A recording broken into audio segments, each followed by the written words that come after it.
So I've got a 80 series Landcruiser in here, and it was brought to me with the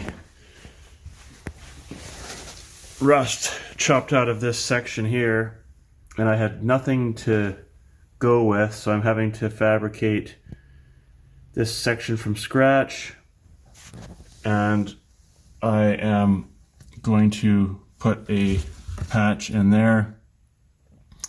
I've coated the surface rust with Osfo.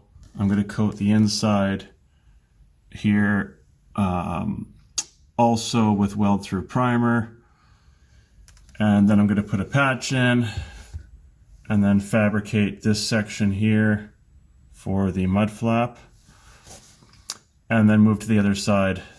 The customer is on a tight budget, so I'm trying to do the best I can with what I've got here. So we'll see how things go.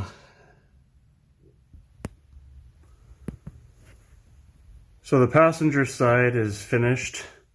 The bumper does cover this section, so it doesn't have to be perfect, but pretty happy with that overall.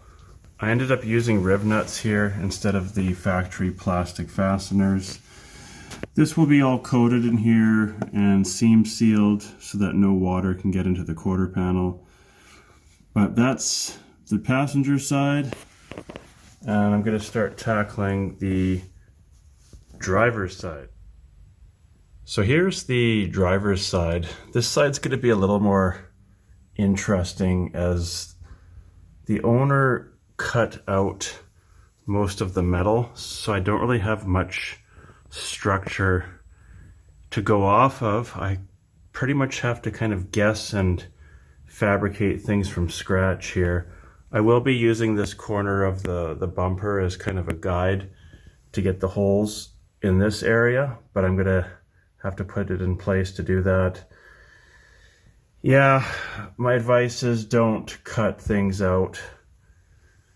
Use the existing metal as a template, because this is a lot harder to do when there's nothing there.